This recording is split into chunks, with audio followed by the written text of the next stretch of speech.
All right. Can everybody hear me okay? I've got two microphones. One's recording the presentation, the other one is for the audio in the room. So this presentation, along with several hundred other presentations, will be available on our YouTube channel. And if you missed, we had a great set of forage conferences last week. They were called Kicking the Hay Habit, talking about reducing hay feeding, not eliminating, but reducing it in grazing systems. All those videos, there were a really good slate of presenters. All those videos are available on our YouTube channel. So if you get an opportunity to go on there and take a look at those, it's definitely worth your time. I'd like to thank Daniel and Clint for inviting me to come speak to you tonight. Clint had some topics he wanted me to touch on. I'm going to touch on most of those topics tonight. And the main one was thinking about pasture renovation. And everybody's in the room saying, well, it's a little bit late now, right?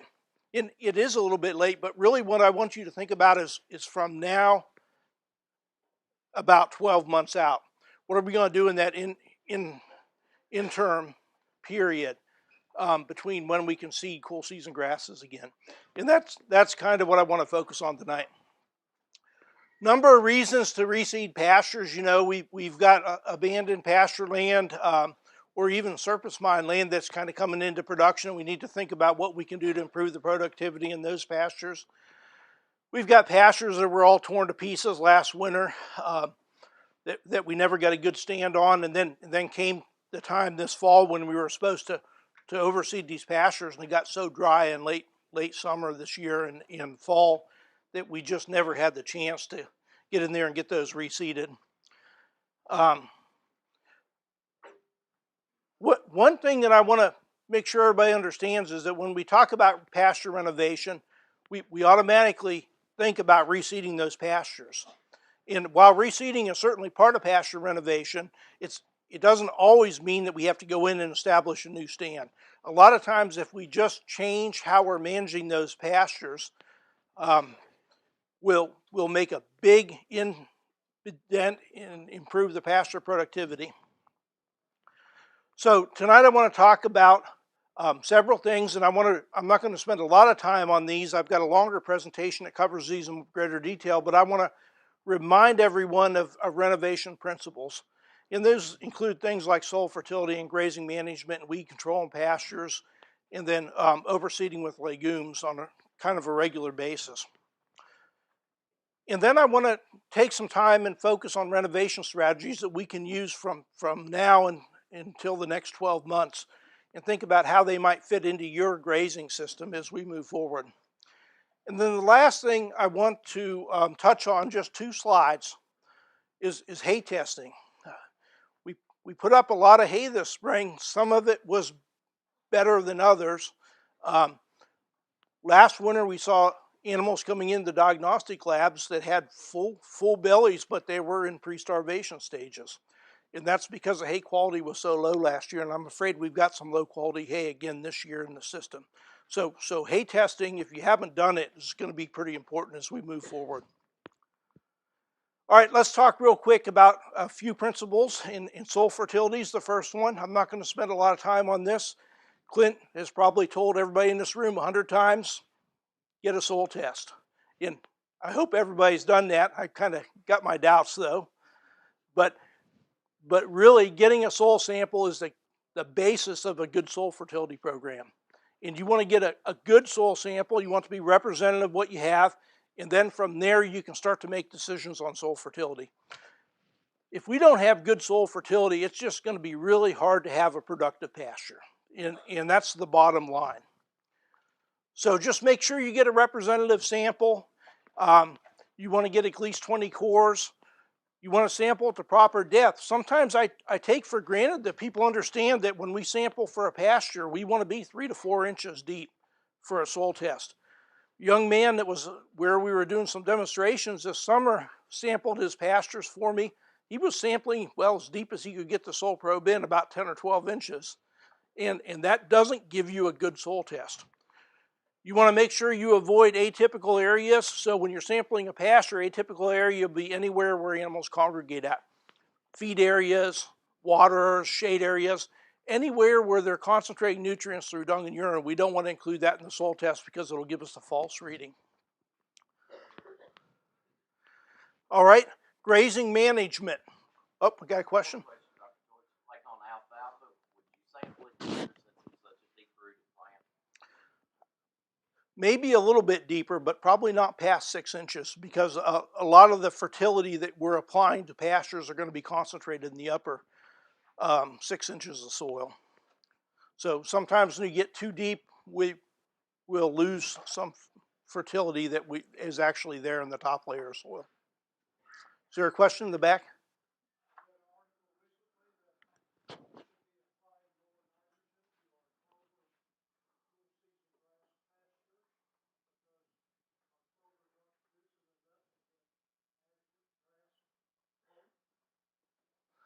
So the question was, he read an article saying we should be applying more nitrogen to our cool season pastures that are mixtures of clover and grass. And I'm not sure who wrote that article, but generally speaking, what the soil testing manual recommends is 30%. If we've got 30% clover, we should be meeting the nutrient needs of our grass in that pasture.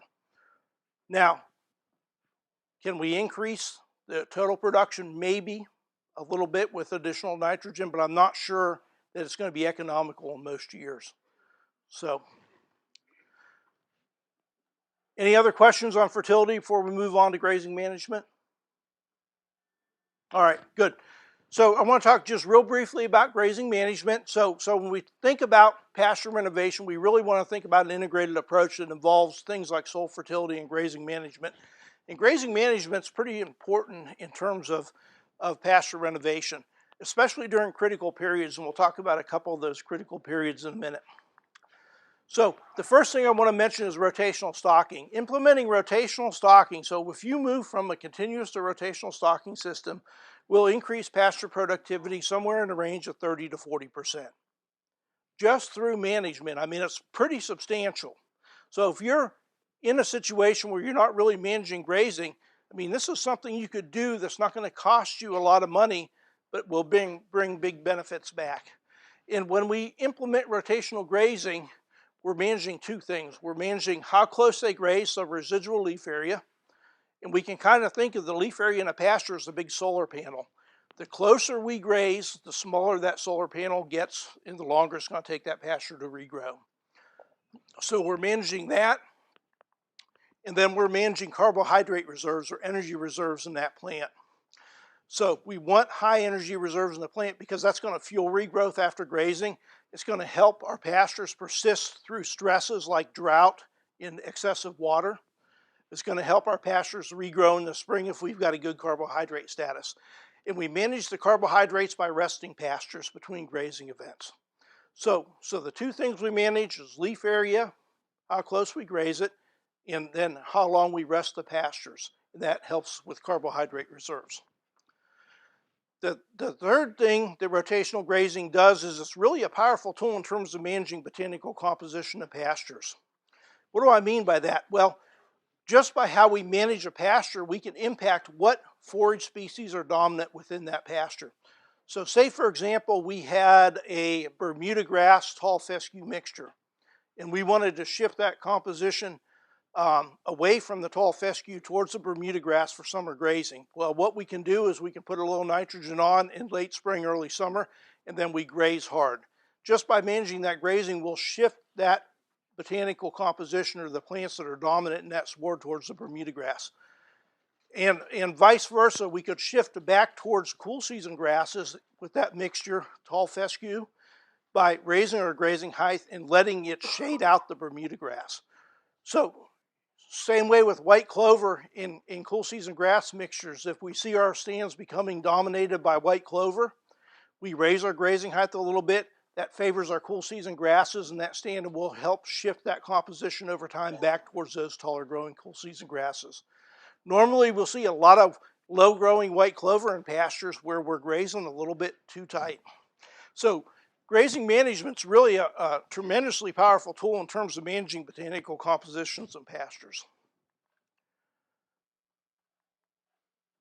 So I want to talk about grazing management in terms of too much and not enough water. And we can't predict or prevent a drought from happening, but what we can do is we can manage for regrowth. And when I say manage for regrowth, I don't mean just manage pastures after a drought happens, but we need to be managing pastures all the time so that they're tolerant of drought. One of the things that happens when we implement rotational stocking is that we're impacting just not the plant above the ground, but also the plant below the ground. So pastures that are rotationally stocked will have a stronger root system, and those pastures will grow longer into a drought and come out of that drought faster. That's one of the first things people notice when they switch to a rotational stocking system, is that their pastures are more drought tolerant. So this is just kind of my drought management checklist. In all these things that I'm showing you, there's a half an hour or an hour presentation on each one of these, and this includes this drought management. But we want to maintain soil fertility. So when we maintain soil fertility, we're taking one stress away from that pasture when it undergoes drought. We want to allow pastures to acclimate to drought stress. One of the worst things we can do is if we have a pasture that hasn't fully regrown and we get around in our rotation and we go in there and we just graze it off to the ground as it's going into a drought stress, that's a really stressful situation for that pasture. So we want those plants to adapt to that drought stress. And if I had time, we could talk about it, but there's a specific number of things that happens in the plant as it adapts to drought stress. It's not like taking a light switch and going from well water to drought stress. That plant actually adapts to that drought stress and goes through specific physiological things within the plant as that drought occurs. We want to rest pastures both during a drought stress and also after the drought stress is over. We want to leave plenty of leaf area. And this is important for several reasons. One, it allows that plant to adapt to that drought stress. It allows photosynthesis to store up sugars and carbohydrates, which makes the plant more tolerant of drought stress. And the other thing it does is kind of interesting. So when we graze a pasture close, we tend to increase the temperature at which the pasture, the grass plants or the crown of the grass plant is exposed to. And this is kind of what this study shows. I had an undergraduate student who did a little study where he took temperature probes and he put them at the crown level of the plant, so that's right on the soil surface where the grass plant is. And then he defoliated those grass stands, that was a tall fescue stand, to either 1 inch or 4.5 inches, and he did that weekly, or he did 4.5 inches monthly. And he measured the crown temperature of that plant. And that's kind of what I want to point out. On these hot days, when it was 90 or 95 degrees, just changing the defoliation height in that pasture from 1 inch to 4.5 inches, we had about a 12 to 15 degree difference in the crown temperature of the plant. So just through grazing management, we can modify what we call the microclimate near the soil surface, or that severity of temperature that plant's exposed to. And that can really help a cool season grass plant survive a drought stress during the summertime by leaving a little bit of leaf area on it. And then eventually, if we come through our grazing system, so if we're rotational stocking and we come back to our first pasture and it hasn't regrown because of a drought stress, the worst possible thing to do, and a lot of people do it, is just open all the gates up and let those animals roam around the farm and pick at whatever green thing they can find. What we need to do in that situation is put those animals in the sacrifice area and feed some hay. And you'll still have some grass and pastures, and your neighbors will make fun of you, but it's okay. Because after that drought stress is over, your grass is going to regrow and your neighbor's grass is not going to regrow. So it's important that you protect your pasture stands during a drought stress by designating a sacrifice paddock and feeding a little bit of hay. Choose your weakest paddock that's in need of renovation anyways and feed some hay there. Ideally, what you want to do is avoid multiple stresses. So during a drought, you don't want pasture plants to be fertility stressed. You don't want them to be overgrazed. You want to avoid multiple stresses. We always say that drought killed our pasture, but really, probably what killed the pasture was poor management prior to the drought. The drought was kind of like the straw that broke the camel's back. So it kind of comes along and everything's adding up, and then we throw a drought on top of it and our pasture plant dies, and we say, good Lord, it was the drought that killed my pasture. No, it was poor fertility and poor grazing management prior to that drought that really killed the pasture. All right, let's talk just a little bit about managing pastures during periods of excessive moisture. I wish I had a great solution for this, but I don't have one. But I'll give you a couple thoughts at least. One thing that we can do if we're in a rotational grazing system is speed up the time in which we move animals from one area to another. And by doing that, what we're doing is spreading that impact out over a larger area. So just speeding your rotation up, moving animals through that system faster will help to move that impact, to limit that impact to one certain area.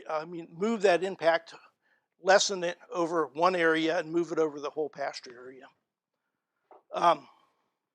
And then eventually, if it gets bad enough and you got so much moisture, you just need to put them somewhere and accept that you're just going to tear that paddock to pieces. And that's just going to get renovated next spring. So not a great solution, but that's what happens in the real world. As far as hay feeding, if you can move hay feeding points around and again move that impact around your pastures rather than having it all in one area, may be a good solution. Move to a sacrifice area if it gets too bad and just let the animals in there and feed hay in that sacrifice area. Try to choose a pasture that's already in need of some renovation and has good surface drainage is ideal, but they're still going to make a mess. And then, of course, if you have a hardened feeding pad to feed hay on, then feed some hay there.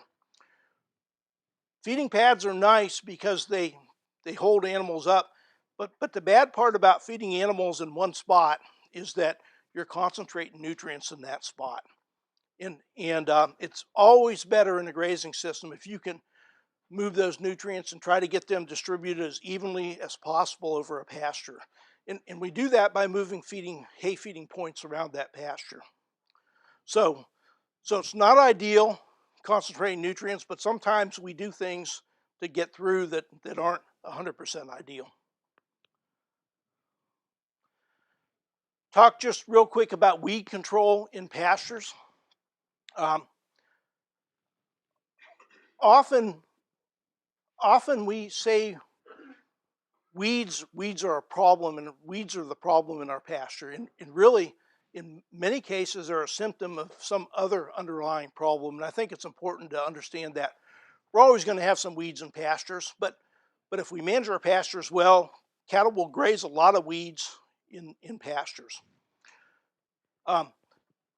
When we start to have a lot of weeds in our pastures, then we need to think about if there's something else wrong with our management program. Are we grazing too close? Are we getting broom straw because our phosphorus is too low? Do we need lime on our pastures? Is there something else going on that's causing this underlying weed problem? In a pasture, the soil's not going to be bare long. The good Lord's going to put a Band-Aid on it, and usually that Band-Aid is some type of a weed in a pasture. So it's important to understand that as we move forward. Just like pasture renovation, when we talk about weed control in pastures, we need to think about it as a multi-pronged integrated approach that involves the soil fertility, the type of forage species that we choose. Some forage species are better adapted than others, the type of grazing management we have, and then the use of herbicides. So all of those things are an important part of weed control programs. If we base our weed control program solely on herbicides, we're not going to be successful. It's like a revolving door. You go out in your pasture and there's some great herbicides out there. Don't get me wrong, great herbicides with some good residual value too. But you apply it, you kill a weed, what's left? We got a hole in our pasture, right? What grows in a hole in a pasture? Another weed. So if we don't address these other underlying problems, fertility and grazing management, then our weed control program is not going to be successful.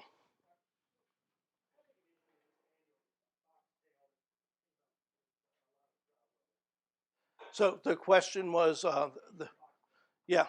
So it's a summer annual grass, and it usually comes up where there's a spot in the pasture. So when you have an open spot, some type of summer annual grass is going to come up there, and a lot of times it's foxtail. There are some herbicides that will keep that seed from germinating. They're labeled and used mostly in hay fields for high quality hay production, and that would be Prowl H2O. But other than that, the best defense against weeds is getting something to grow in that spot where that foxtail is coming up that you want. So I don't have a good solution other than keeping your pasture stand as healthy and as closed as you possibly can to keep those summer annual weeds from germinating.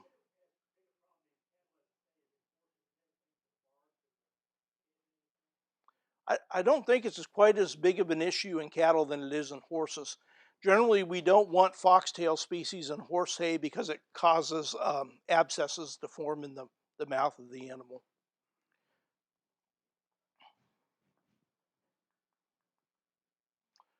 So just mention overseeding with legumes.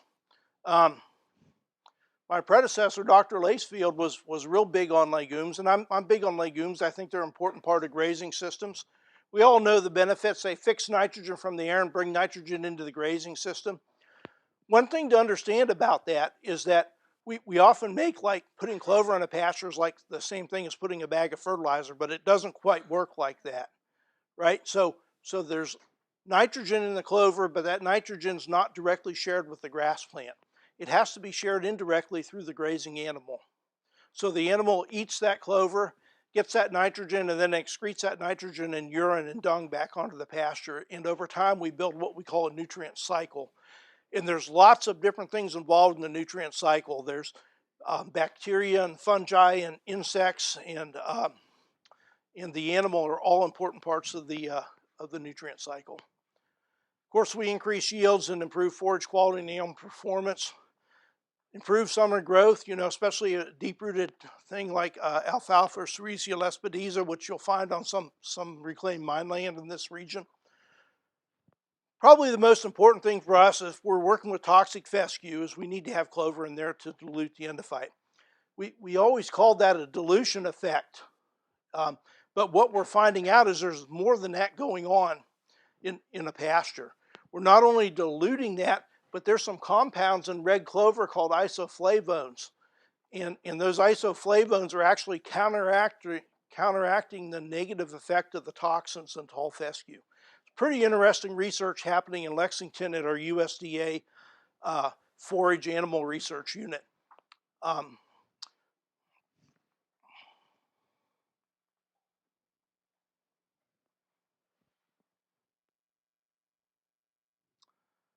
All right, just a few tips for frost seeding success. You want to reduce the amount of residue on a soil surface because that means graze your pastures closely because you want that seed to get to the soil.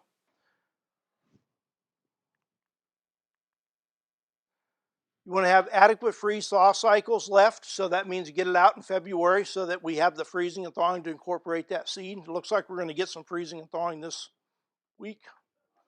And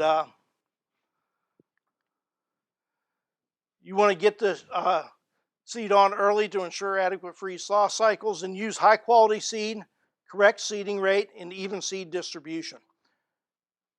That's easy to say when you're standing up here, but when you're driving a four-wheeler through a pasture, it's the best guess at where you're throwing seed, right?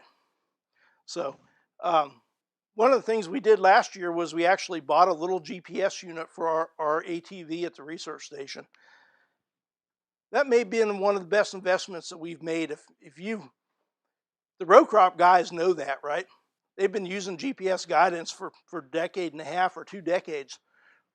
Us livestock guys are a little bit behind the technology curve sometimes, but once you use one of these, you'll really appreciate it. We used it this summer to spread broiler litter, um, spread some fertilizer, broadcast clover seed. We did one other operation, I can't remember what it was. And that little unit was amazing. Oh, we actually used the drill, because sometimes when you're drilling a pasture, you think you'd be able to see where you're going, but sometimes if the sun's right, you can't quite see where your last drill swath was. This will show you exactly where you need to be. So the interesting thing is there's some of these on the market that are used now that you can get for a relatively reasonable price. And then the last thing when we overseed clover is we need to control competition, post-seeding competition. So when we get our clover on the pasture, the best thing we can do is put some animals on it, feed some hay on that pasture, and just let them pick around in that pasture. Because what that's doing is it's keeping competition from that existing sod down. When those seedlings come up and they start to get nipped off, that's when we need to move those animals off that pasture. A lot of times people get so afraid of trampling a few seedlings that they'll just take the animals off, and that sod will grow around those seedlings and shade them out, and that can often result in stand failures. All right, I want to change gears just a little bit and talk about a renovation program that works on your farm, and kind of starting where we're at right now today in looking at the next 12 months and thinking about some strategies that we might use to renovate pastures with. So timing's everything when we seed grasses, right?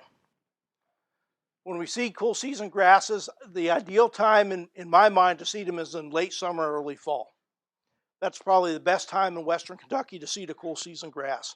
And unfortunately, it was really dry this fall during that time period, which made pasture renovation difficult. If you haven't seeded by now, it's really, you really mixed your window for seeding this fall. So we need to think about what we're going to do to move forward from here.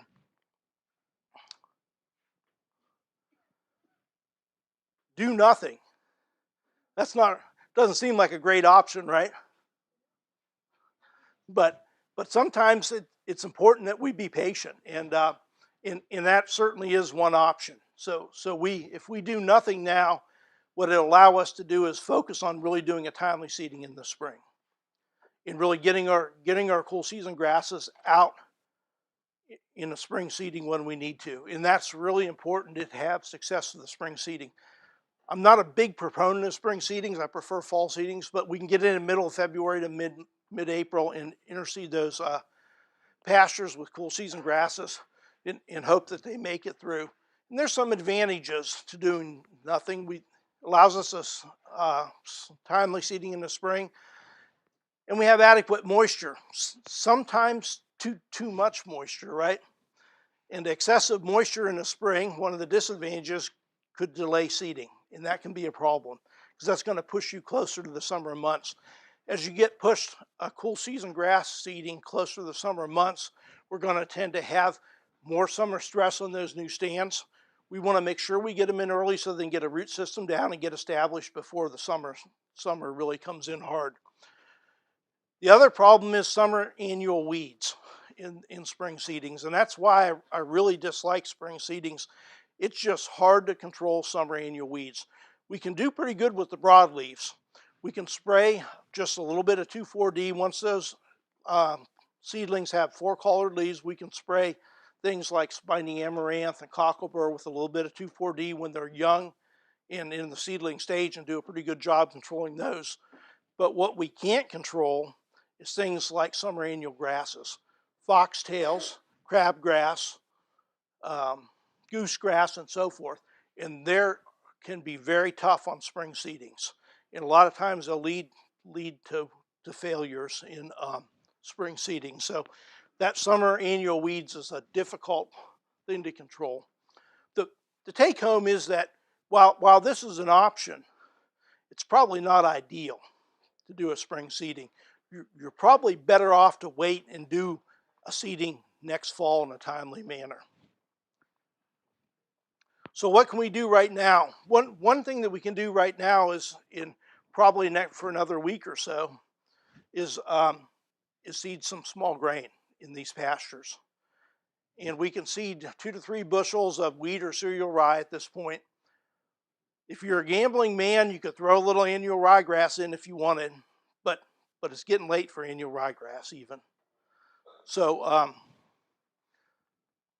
but I think a wheat or a cereal rye, if we get a few warm days a little bit later on this month, we'll probably do okay.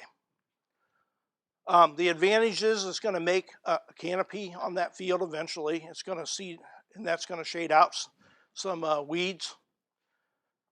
And then we'll have something to graze or cut in the spring. So you're not going to get any growth to mount to anything this fall or winter, but you're going to get some growth this spring. And that can be pretty important. If you come through a tough winter that was wet and cold, like we had last winter, and like today was, those are pretty tough on cows. And if we have something really high quality to go on to in the spring, that can put some condition back on those cows, especially if your hay is a little bit marginal in forage quality.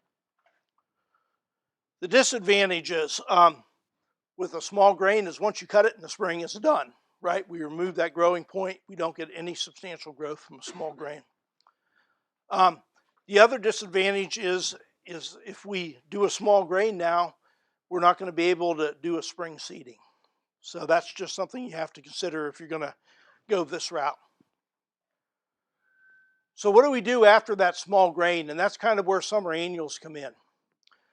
I think this is a better system than trying to do a spring seeding. So we'll do a small grain in the fall if we can get it in, or in annual ryegrass.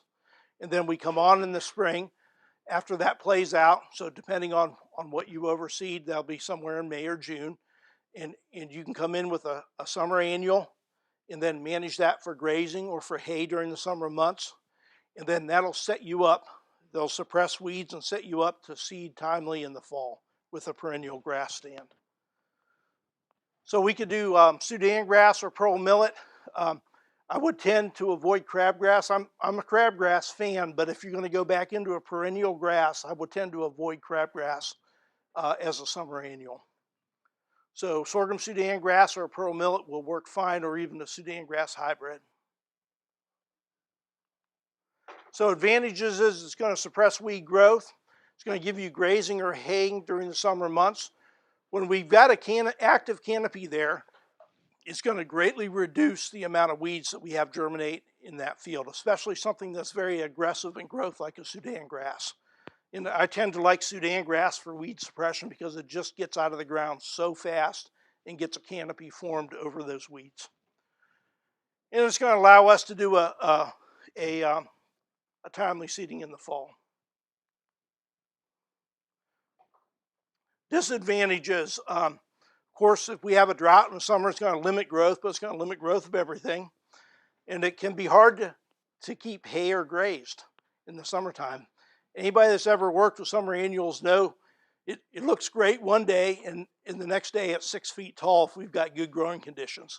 So you've really got to be on top of management in terms of both haying and grazing if you're going to use a summer annual in this system. All right, and then I just want to mention a late summer seeding of cool season grasses and things to think about so that you can have success with that. So we want to choose an adapted cool season grass. Probably our best adapted grass is tall fescue. Love it or hate it, it's what is best adapted here.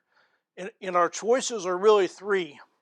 We can use a toxic endophyte. That's like an old Kentucky 31 that's got the toxic endophyte that causes lower animal performance. Some cases, I mean, that may be your best option. We can use an endophyte free, which doesn't have the problems associated with the endophyte, but when we take that endophyte out, that plant becomes less vigorous and a little bit weaker, so we've got to have better grazing management to maintain it, and it's not going to be as hardy when we get under stress. The third option, the newest one, is the development of the novel endophyte. And that's an endophyte in that grass plant that gives it increased tolerance to stresses. Not quite as good as Kentucky 31, but pretty good. But it doesn't form the toxins associated with poor animal performance.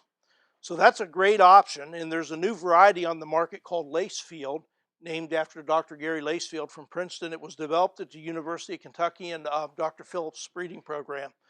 And that's commercially available now. So we'll do a timely... So we want to do a timely seeding, not a spring seeding. I made a typo there, but a late summer seeding. And we want to do that in late August. I always say after the first good rain in August and to early October. We don't want to push it much past early October if we can avoid it. And then we want nitrogen at seeding, ideally, to help the grasses tiller and grow during the fall. And then another shot of nitrogen in the spring. Some people will leave this out, but I think that second shot of nitrogen in late February, early March on a new stand of cool season grasses is really important. It helps that grass get established and get off to a good growth in the spring to help shade out weeds. And then we want to graze lightly in spring and summer. So one thing that's extremely important to remember with perennial grasses, they tend to grow a little bit slower than an annual. They're making an investment in the root system underneath the ground. So instead of putting all their energy in the top of the plant, they're investing in their root system. So they're not fully established until about 18 to 24 months after we plant them. So we want to let them go through that first year without really hammering them in that first year in terms of grazing real frequently or real closely. And if we're making hay, go ahead and let it get a seed head on it for that first cutting. And that'll let that plant put a little bit of energy down into the base of the plant and store up some carbohydrates. So this is kind of my renovation checklist. Soil test, adjust fertility as needed, choose an adapted forage species, manage pasture during critical periods. So when you have drought or flood, manage pastures accordingly. Control broadleaf weeds in your pastures, and remember integrated weed control. So it's just not herbicides, but it's all these things that we've been talking about. Incorporate legumes back into pastures, and then design and implement a renovation strategy that's kind of fit the needs of your farm. Any questions on that before I talk just 2 slides on hay testing? Carpet grass. Not sure what is a carpet grass? Are you talking about Bermuda grass or?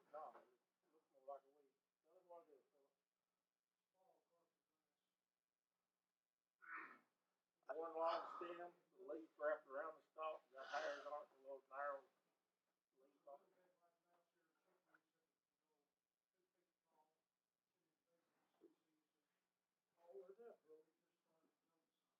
Is it called carpet grass or is it? It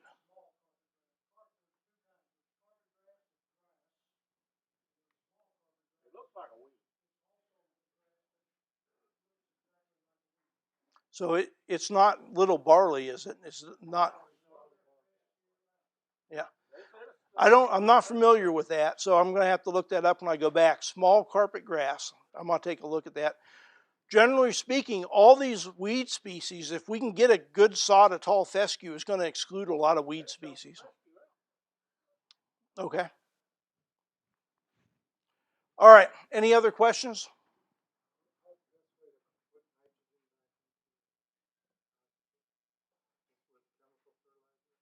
So the question was, what's the best way to put nitrogen back into pastures? So chemical fertilizer is certainly an option, and I think used in moderate amounts, it's okay. The best way ultimately is to include legumes in your grazing system and start to build a strong nitrogen cycle within that grazing system. Anything we can do to reduce the amount of inputs we need in the grazing system is going to be good for the bottom line. So overseeding your clover or pastures with clover on a regular basis would be a good way to help bring nitrogen into that grazing system. And then good grazing management will help get that nitrogen cycling through that system. Do you have any other questions? All right, I'm going to just mention hay testing real quick because I think it's so important, especially as we're going into a cold winter and we're going to be feeding a lot of hay this winter. So a lot of poor quality hay made this spring. We had good spring moisture, which we were blessed with, but that delays hay cutting, and when we delay hay cutting, the quality of the hay goes down substantially. We just finished sampling, running 600 samples from the eastern part of the state, and hay quality was was marginal in those samples for a lactating brood cow. So keep your eye on hay quality. A lot of this hay is not going to meet the requirements of a fall calving cow that's lactating with a calf by her side. Get a hay test. It's going to help us design a supplementation program. It's better to supplement as you go along than try to catch up later on. It's much harder to catch up. So getting a hay test will tell you where you're at, and then allow you to develop a cost-effective supplementation program that will keep your cows from slipping condition. So make sure you get a good sample. So sample every hay lot separately. So a hay lot is one cutting of hay made from a given field. That's one hay lot. Sample that separately. I like to get 20 cores if I can get, if it's a larger hay lot, I'll get at least 20 cores from that larger hay lot, and then send them in for analysis. You can send them into Waters Lab, you can send it into Dairyland or Dairy One, or the Kentucky Department of Agriculture has a hay testing program also that we can send the samples into. And Kevin Laurent and Jeff Lemcooler made up this great tool. I'm sure everybody in here has seen this. It's the UK beef cow forage supplementation tool. That's a mouthful, but it's a neat tool. So you get your results back from the test and you just enter them in this tool. Dry matter, crude protein, neutral turgid fiber. That tells us how much of that forage that animal will be able to eat in the day. And then total digestible nutrients or energy in that forage. And then you choose what supplements that you would like to use or have available to you. And then you just hit calculate, and it goes through and shows you how much of these different supplements in this tool that you'll need to feed to make sure that your animal's getting the right amount of energy and crude protein. This is just a tool. It's not perfect, and it's not ration balancing software. It's just kind of a supplementation tool that's going to give you an idea of how much supplement you'll need to get those cows through on a given hay lot.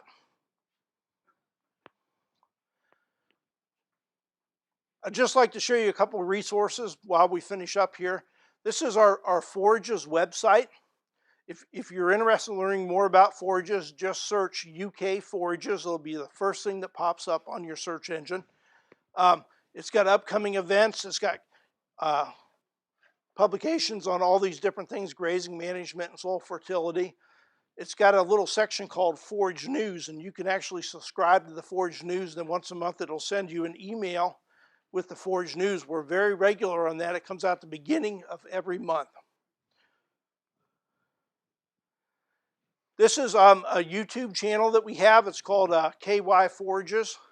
It's got several hundred videos on it of presentations like this one and many more. The presentations from last week's Forage Conference with Jim Garish was here.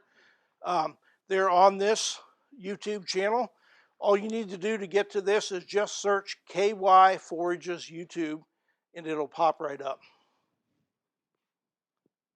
We've got lots of information on forage varieties. We've got probably one of the largest variety testing programs in the eastern United States here in Kentucky. Great resources.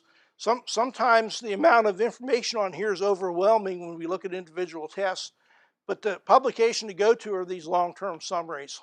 So what this does is it tells you how a variety is performed over multiple years. And we want to select varieties that have performed well, better than average, for multiple years of the test.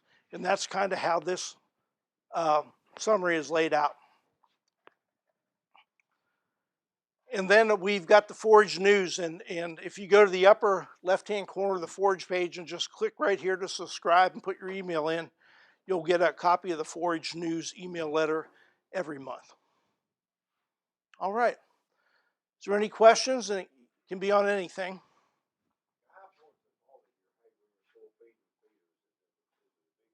When you're what? So what's in your ration other than the hay?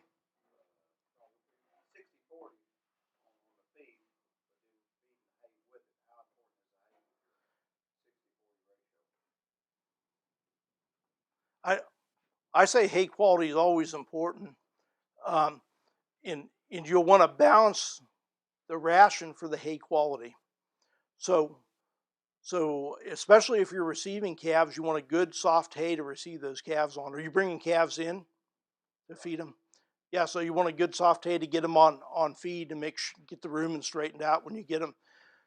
But getting a hay test and just balancing it for that ration can probably save you some money, especially if you get a better quality hay. And you can reduce your supplementation.